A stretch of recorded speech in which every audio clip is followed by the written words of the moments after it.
There's a recording, you've probably seen it by now. Everyone has. It's 43 seconds long, grainy, shot on someone's phone from a rooftop in Sao Paulo. You can hear a woman crying in the background and a car alarm going off somewhere below. The sky is wrong, that's the first thing you notice. It's not dark, not exactly. It's this deep, bruised purple like someone had taken a fist to the atmosphere itself. And through that sick-colored sky they came. 17 ships. Not the sleek cinematic kind you see in movies. These were ugly, industrial, like someone had welded together a dozen aircraft carriers and then wrapped them in black stone. They moved slowly, impossibly slowly for their size, and they made no sound at all. That was the part that got people. The silence. You'd think something that big, something blotting out whole city blocks of sky, would roar, would thunder. But there was nothing, just that horrible, patient drift downward. I was in Chicago when it started.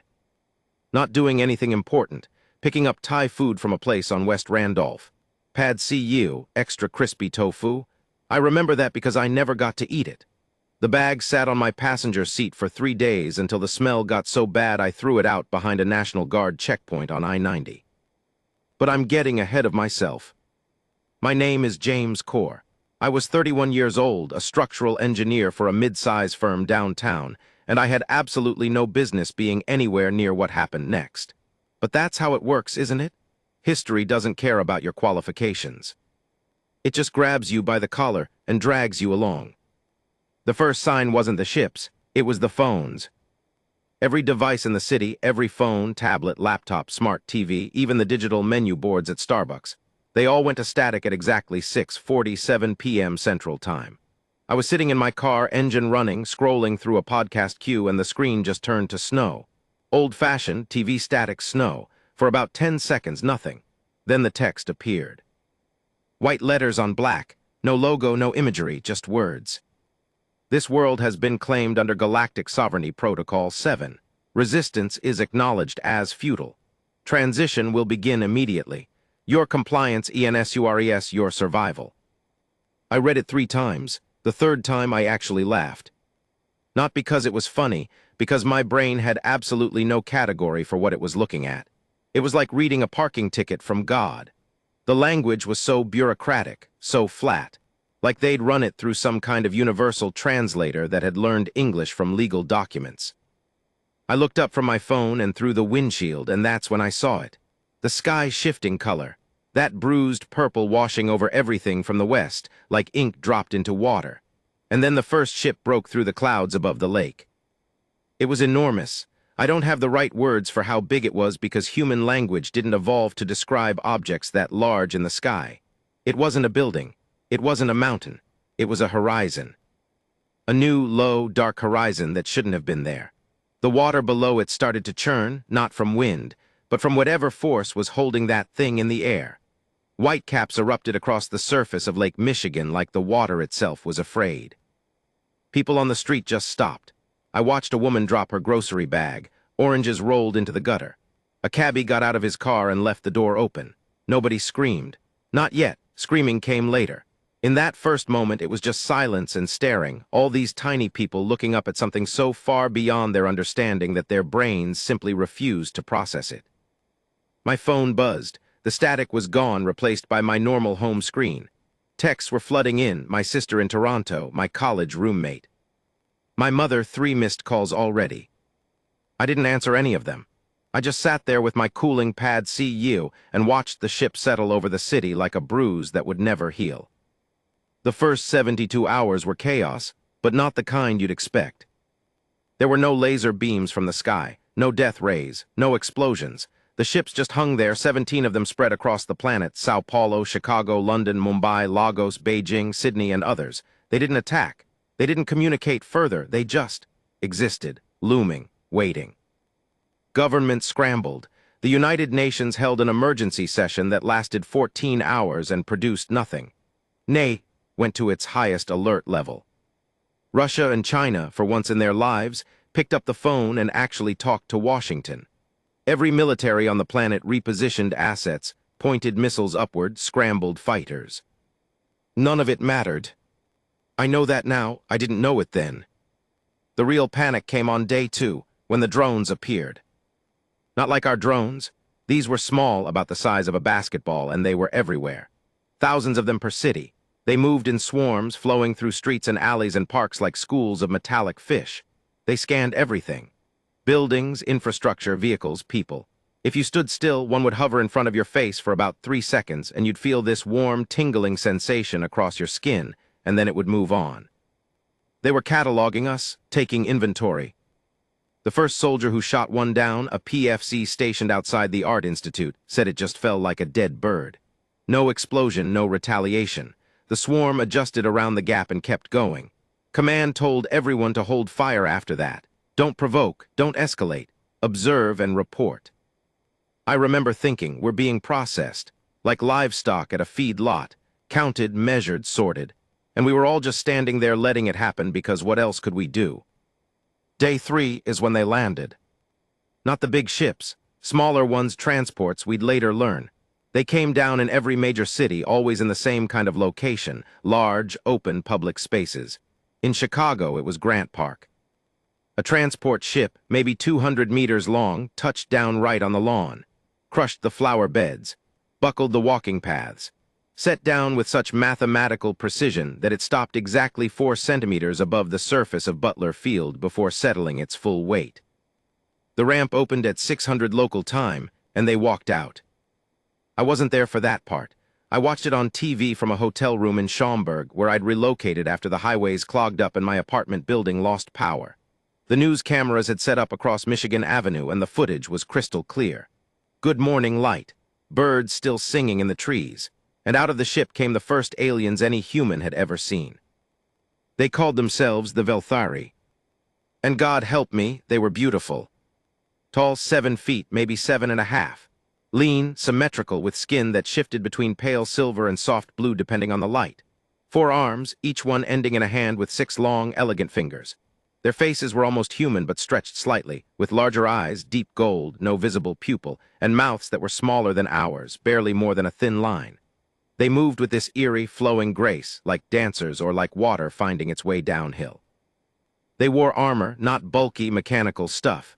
It was more like a second skin, dark, iridescent, hugging their frames. You could see it pulse faintly like it was alive. And they carried weapons, though it took us a while to understand what we were looking at.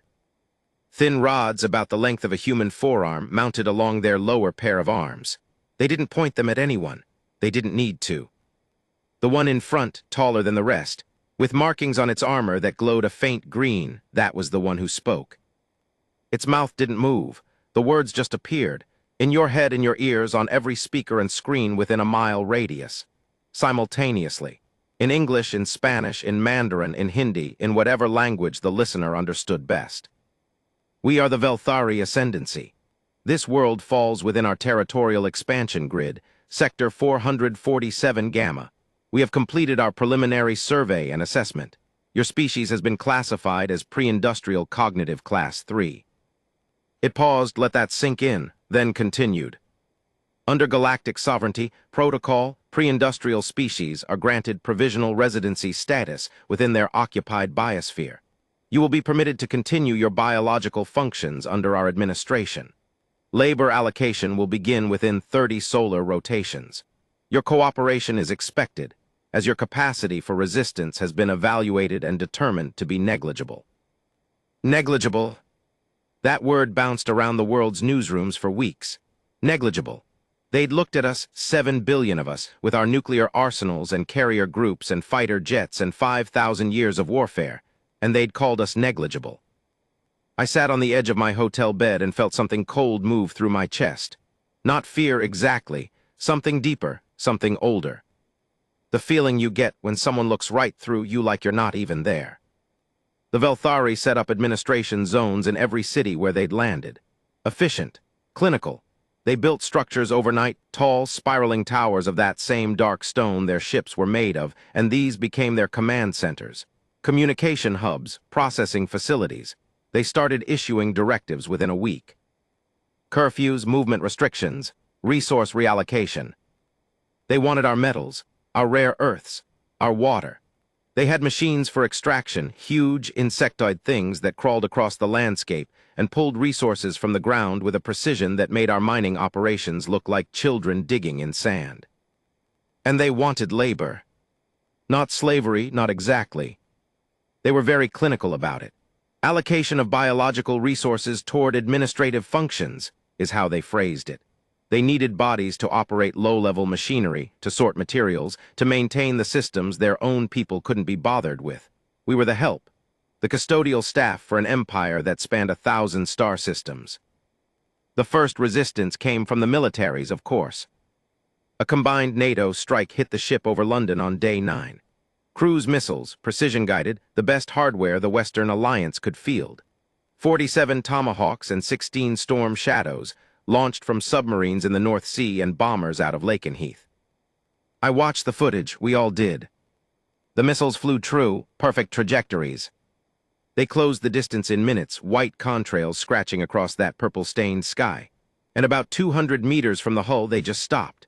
Every single one of them, hung in the air like someone had pressed pause on reality. Then they folded. Not exploded, folded. Collapsed inward on themselves like origami, crumpled down to the size of softballs and dropped into the Thames. The ship didn't even shift position. No retaliation, no counterattack. They didn't destroy the submarines or the bombers. They simply ignored them the way you'd ignore a mosquito that had already missed your skin. China tried next, then Russia, then India. The results were identical. Every projectile, every warhead, every drone stopped cold, folded, dropped. The Velthari didn't even acknowledge the attacks in their communications. They just kept issuing directives about resource allocation schedules. That was when the real despair set in. I saw it in people's faces, in the grocery stores, which were already running low, in the shelters, which were already overcrowded, in the eyes of soldiers who'd trained their whole lives for a fight they were now told they couldn't win. We'd been conquered, not through war, not through fire, just through sheer, overwhelming indifference. They were so far above us that our best weapons weren't even a nuisance. Negligible. I spent nights staring at the ceiling of that hotel room, listening to the hum. You could hear it everywhere now, a low, subsonic drone from the ships. Not loud enough to hurt. Just loud enough to remind you they were there, always there, watching, waiting, processing. And I kept thinking, is this it? Is this really how it ends? Not with a bang, not with a fight, but with a species-wide shrug. I was wrong. We all were. Because the Velthari had made a mistake. A catastrophic, civilization-ending mistake that would burn across the stars for 1,000 years. They thought they understood us. The resistance didn't start with generals or presidents or anyone you'd expect. It started with a retired electrician in Detroit named Harold Osai. Harold was 67 years old, bad knee, widower. He had a workshop in his basement where he restored old radios, tube sets from the 1940s, transistor units from the 60s. He'd been doing it for 30 years. It was his meditation, his therapy, his church. When the Velthari communications array went up 3 blocks from his house, Harold noticed something. The alien system operated on a frequency band that interfered with his equipment, made his restored radios buzz and whine. So Harold, being Harold, started tinkering, not to fight anyone, not to resist. He just wanted his radios to work. What he found changed everything. The Velthari communication system was powerful but narrow. It operated on a single resonance frequency, one band, one protocol, one signal architecture. Clean, efficient, elegant, just like everything they built. And Harold, fiddling with his oscilloscope and his home-built signal analyzer, realized that band could be disrupted. Not jammed, their system would compensate for jamming in microseconds, but disrupted, confused. If you fed the right kind of noise into the right frequency at the right harmonic interval, the system didn't just lose signal. It started echoing, feeding back, creating ghost commands that the network couldn't distinguish from real ones.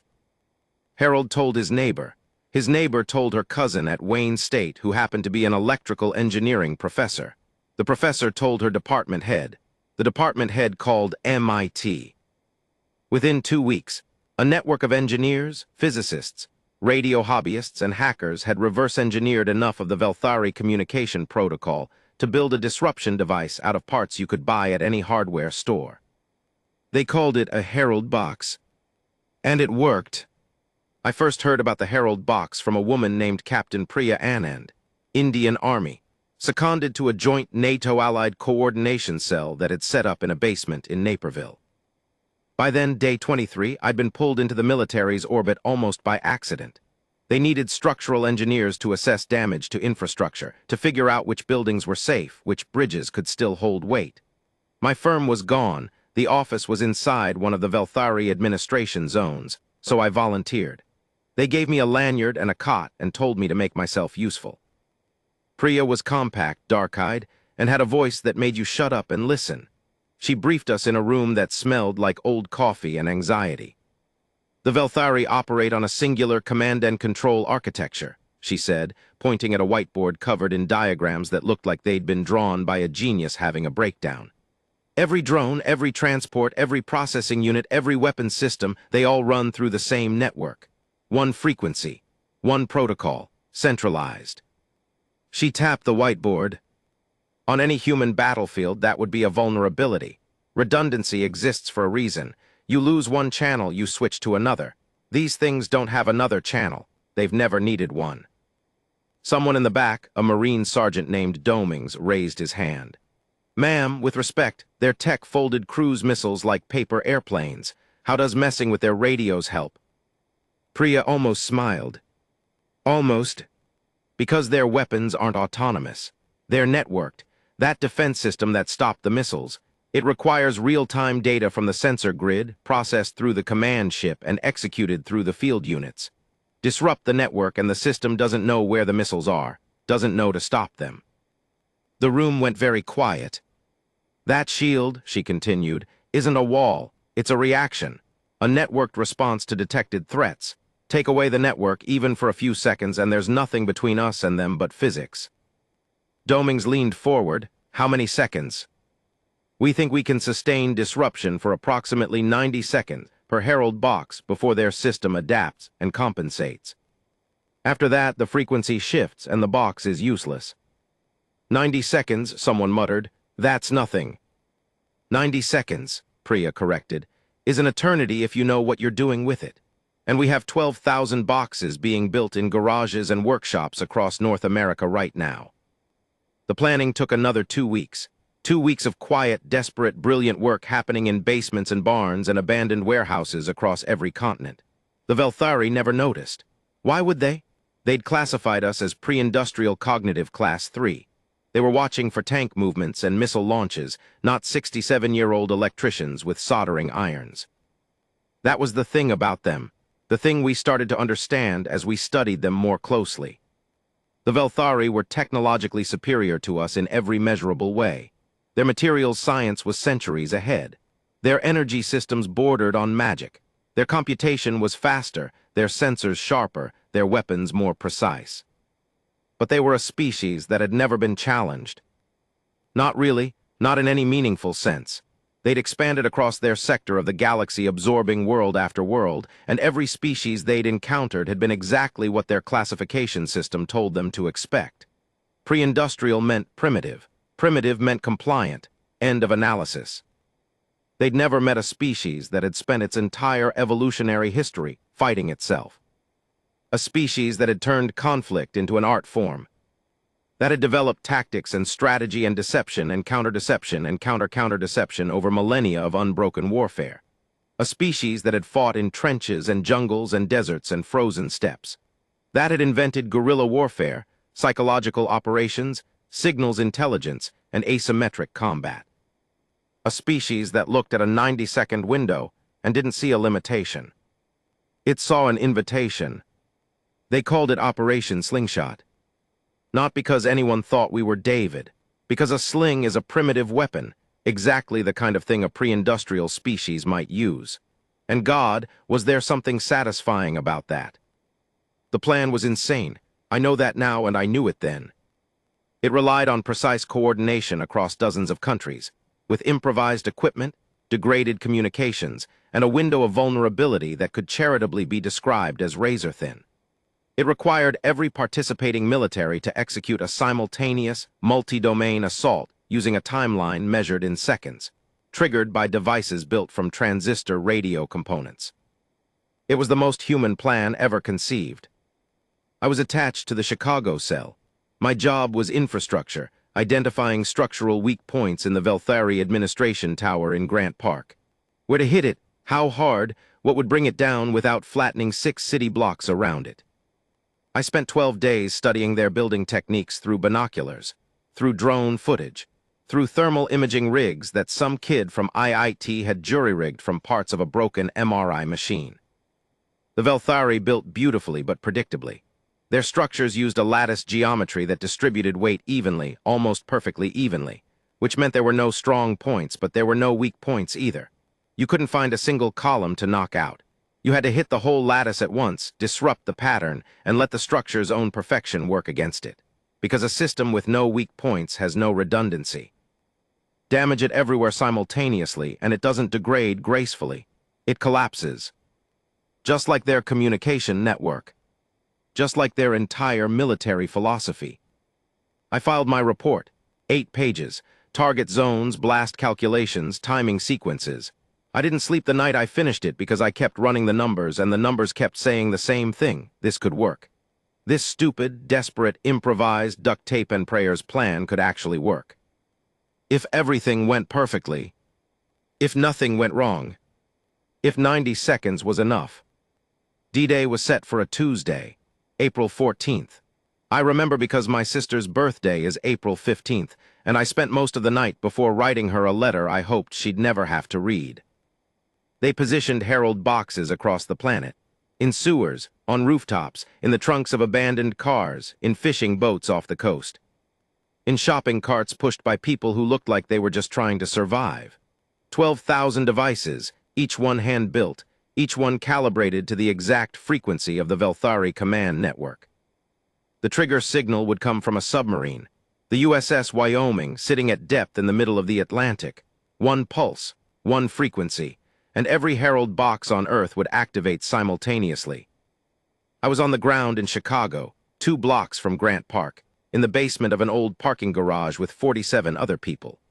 Marines, Army engineers, a few civilians like me, and a quiet woman from NSA whose name I never learned and whose job seemed to involve staring at a laptop and occasionally whispering into a headset. It was cold. April in Chicago, still winter's bite in the air. I could see my breath in the garage. Someone had brought coffee, terrible coffee, boiled in a pot on a camp stove with powdered creamer that tasted like chalk. I drank 3 cups. 4:47 local time, 13 minutes to go. Domings checked his weapon for the 9th time. Priya stood by the door, arms crossed, watching nothing. The NSA woman typed something and then closed her laptop and sat very still. "You scared?" Domings asked me, not mocking, genuine. "Out of my mind," I said. He nodded. "Good, scared people pay attention." 5 minutes. I could hear the hum of the Velthari ship, always there. That constant, patient drone. I wondered if the beings inside it were sleeping, if they slept at all. If they had any idea what was about to happen. Of course they didn't. They'd surveyed us, cataloged us, classified us, put us in a box labeled negligible, and moved on to planning their resource extraction schedules. They hadn't read our history. They hadn't seen Stalingrad, Thermopylae, the Tet Offensive, Dunkirk. They hadn't studied how humans fight when they're backed into a corner, when the math says they should lose, when every rational calculation points to surrender. Because humans don't do rational, not when it matters, not when someone tells them to kneel. Priya uncrossed her arms. "Stand by." I felt my heart in my throat. My hands were shaking. I pressed them flat against my thighs and focused on breathing. Somewhere in the Atlantic Ocean, a submarine sent a pulse. And 12,000 Herald boxes screamed to life. The effect was immediate and beyond anything we'd projected. The hum stopped.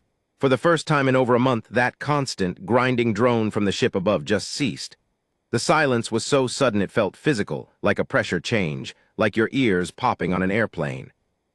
Then the sky changed. That bruised purple, the color they'd painted our atmosphere with since day one, it flickered, stuttered. For a fraction of a second, I saw blue, real blue, the old blue, the sky we'd grown up with. And then the drones fell. Every single one. Thousands of them all across the city, dropping out of the air like someone had cut their strings. They hit rooftops, sidewalks, car hoods, the surface of the river. The sound was like hail, a rattling metallic rain that went on for 10 seconds and then stopped. Geo, Priya's voice cut through everything. Move, move, move. We went. 47 people poured out of that garage and into the street, and we weren't alone. From buildings, from alleys, from subway entrances, from every shadow in the city, people appeared. Soldiers, yes, Marines, Army, National Guard, but civilians too. People with hunting rifles, people with Molotov cocktails, a man with a fire axe, a woman with a crowbar and a look on her face that would have made the devil flinch. And it wasn't just Chicago. Later, I'd see the footage from everywhere else. London, where SAS teams stormed the administration tower while civilians blocked approach roads with buses and trucks. Lagos, where the Nigerian army hit the landing site with everything they had while a crowd of 10,000 people surged forward, overwhelming the Velthari perimeter through sheer numbers. Beijing, where PLA special forces dropped from helicopters onto the command ship's hull and planted charges in its sensor arrays. Mumbai, where Priya's colleagues from the Indian military coordinated a three-axis assault with precision that put the Velthari's own efficiency to shame. But I was in Chicago, and in Chicago we had 90 seconds. The first Velthari soldiers we encountered were at the perimeter of Grant Park. A patrol unit, 6 of them, tall and silver and graceful, and suddenly very, very confused. Their weapons didn't work.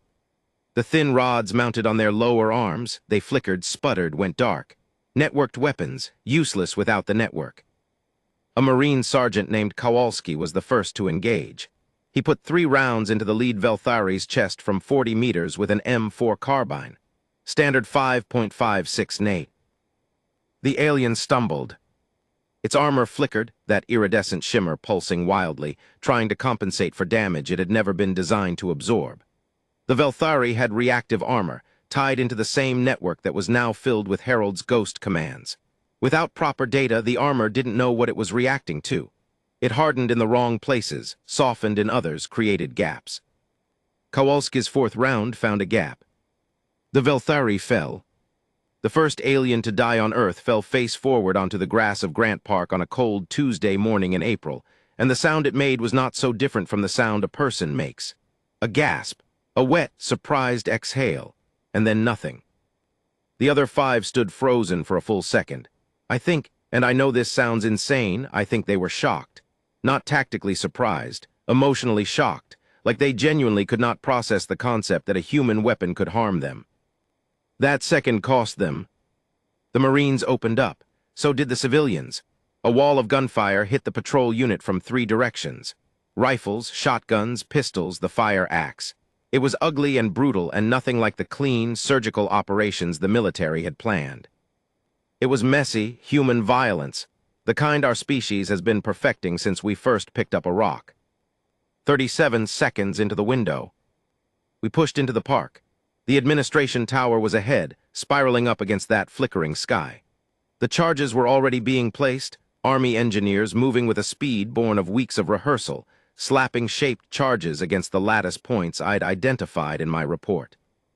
Around us, chaos. More Velthari emerged from the tower from the transport ship, but they were disorganized, panicked. Their formation protocols were network-dependent, and the network was screaming gibberish. They moved individually, each one defaulting to some basic training that clearly didn't include close-quarters combat with a species that shouldn't have been able to fight back. I watched a Velthari, 8 feet tall, 4 arms, armor shimmering, get tackled by 2 construction workers who'd come armed with rebar. They brought it down, pinned its upper arms, and a woman I'd never seen before stepped forward and fired a shotgun point-blank into its torso. 51 seconds. The charges were set. The engineers fell back. Someone was screaming, "Clear, clear!" And we ran, all of us, sprinting away from the tower, stumbling over debris and fallen drones and things I tried not to look at too closely. 68 seconds. The tower came down. Not like a building in a demolition video. The charges disrupted the lattice pattern, and the structure didn't collapse so much as unravel. It twisted, spiraled downward, folded in on itself in a way that was almost beautiful. The sound was like nothing I can compare it to, a deep, harmonic groan, as if the material itself was singing as it died. It hit the ground, and the shockwave knocked me off my feet. I landed on my back on Michigan Avenue, staring up at a sky that was flashing between purple and blue like a strobe light. My ears were ringing. Everything tasted like copper and dust. 79 seconds. I rolled over, pushed myself up, and looked toward the lake. The command ship, the big one, the Horizon Eater. It was still there, still hanging over the water, but something was different. Its surface was rippling, pulsing. Lights were flashing across its hull in patterns I hadn't seen before. Emergency patterns, maybe, damage control. Because in Mumbai, in Beijing, in every city across the planet, the same thing was happening. Towers falling, sensor arrays burning, perimeters breached. 86 seconds. The hum started coming back, faintly at first, then stronger, the network compensating. The Herald boxes burning out one by one, their crude transistor components no match for the alien system's ability to adapt. 90 seconds. The drones twitched. Some of them lifted off the ground, wobbled, crashed again. Others stayed dead. The sky settled back to purple. The Velthari weapons began to reactivate. But it was too late. 90 seconds, that's all we'd had. And in those 90 seconds, we'd shattered the myth. We'd shown ourselves that they could bleed, that their technology, for all its brilliance, had a throat, and we'd found it. The command ship began to rise, slowly, ponderous, pulling away from the lakefront. I watched it go, standing in the middle of a street covered in debris and dust, surrounded by people who were bleeding and crying and laughing and holding each other. It was retreating. Not defeated, not yet, but retreating, pulling back to reassess, to recalculate, to update its classification of the species it had labeled negligible. The days after Slingshot were not a victory parade.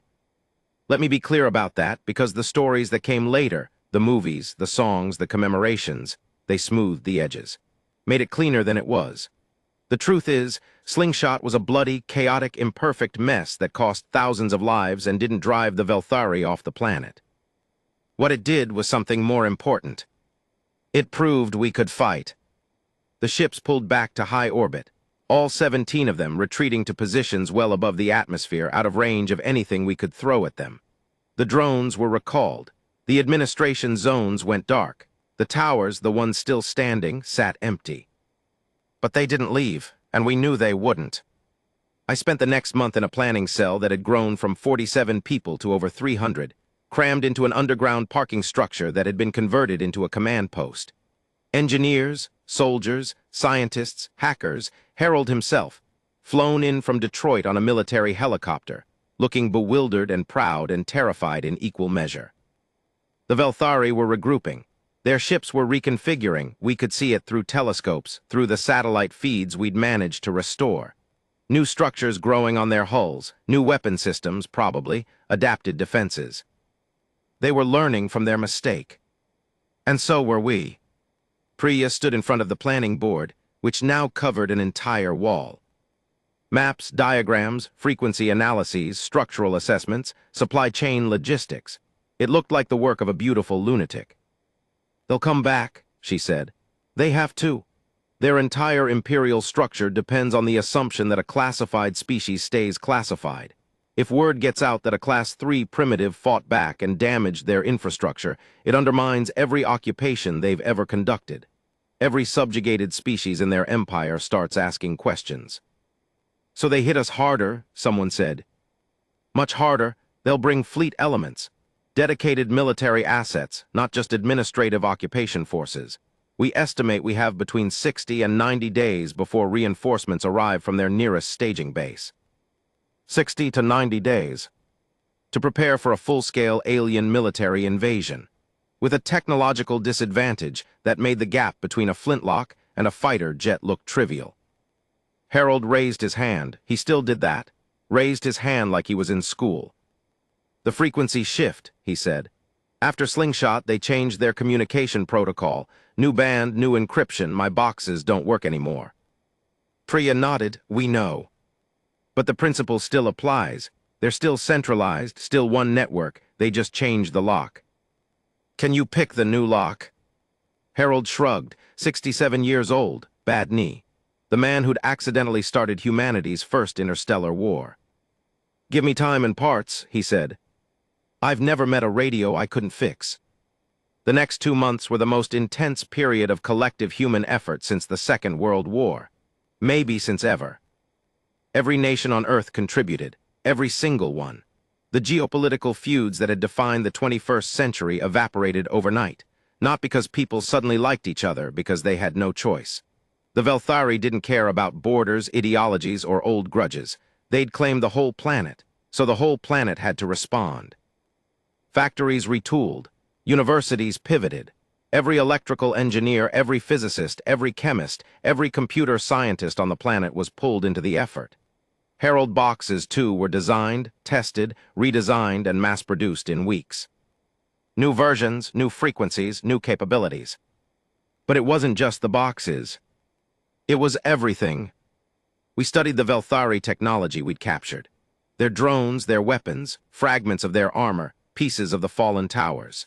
Teams in Tokyo, in Munich, in Cape Town, in Sao Paulo pored over every scrap of alien material, reverse engineering what they could, understanding what they couldn't. We learned things, incredible things, terrible things. Their armor was biological, grown, not manufactured.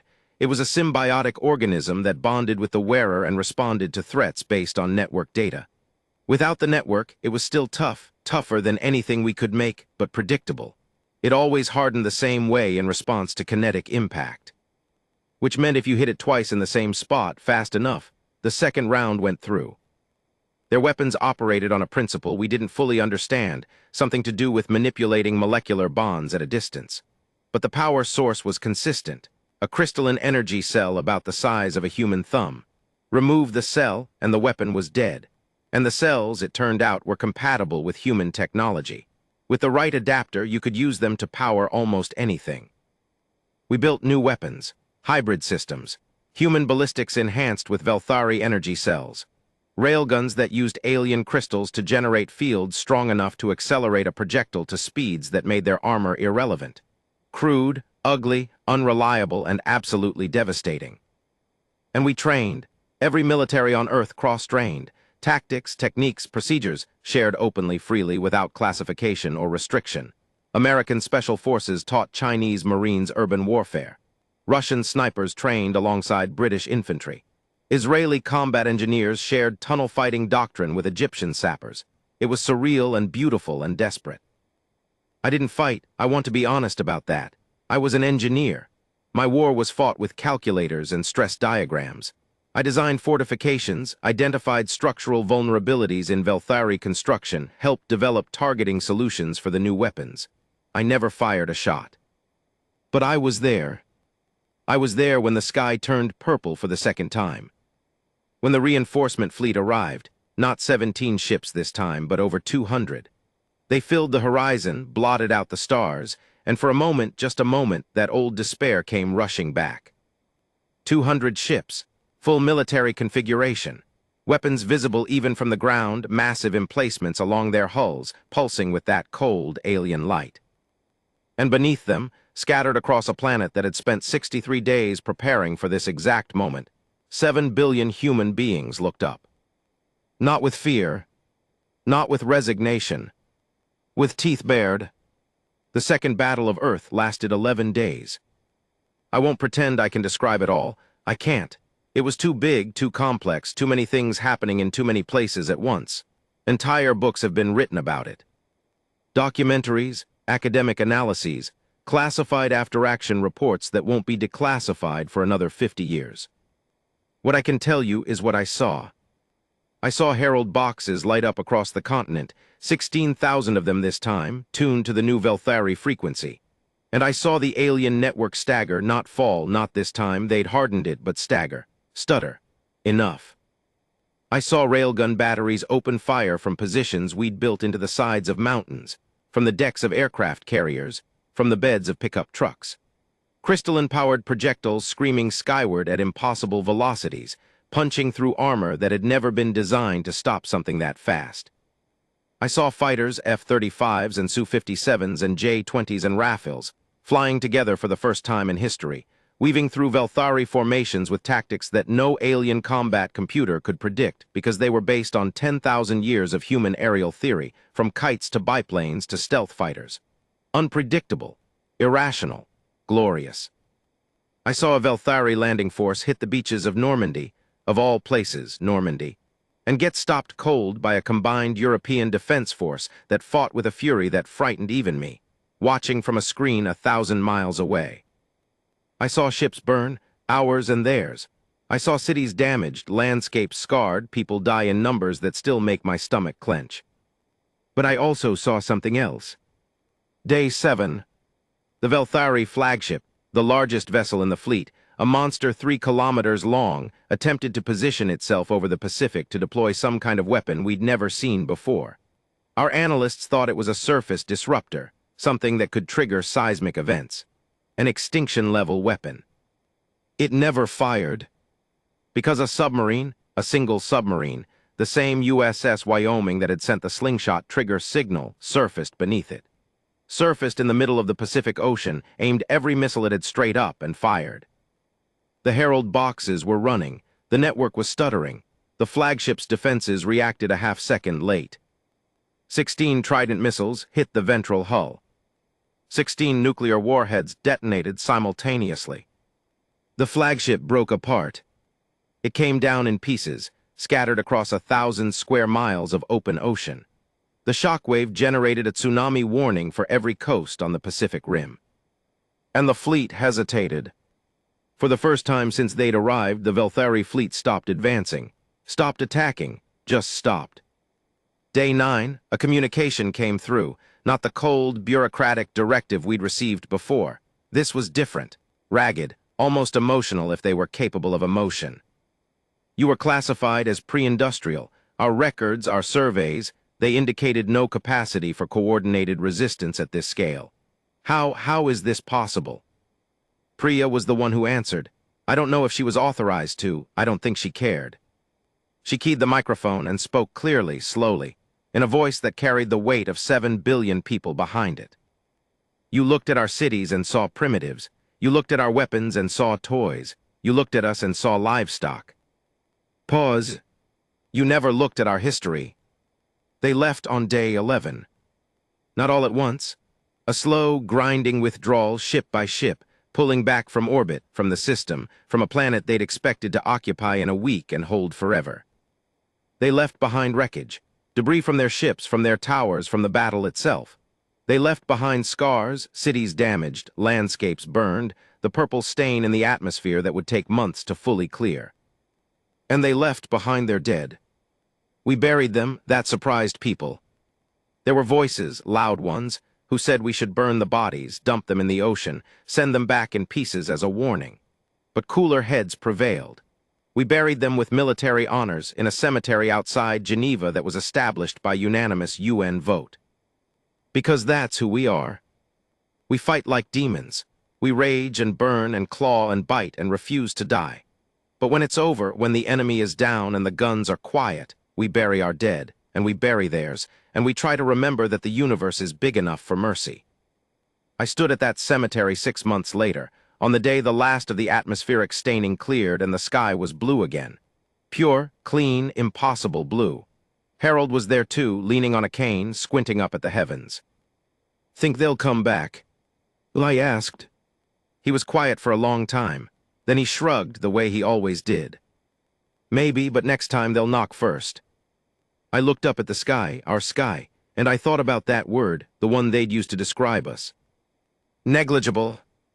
I thought about Harold in his basement with his radios, about Priya in her planning cell with her whiteboard, about Kowalski and Domings and the woman with the crowbar and the construction workers with their rebar and the submarine captain who'd surfaced in the middle of the Pacific and looked death in the face and said, "Not today."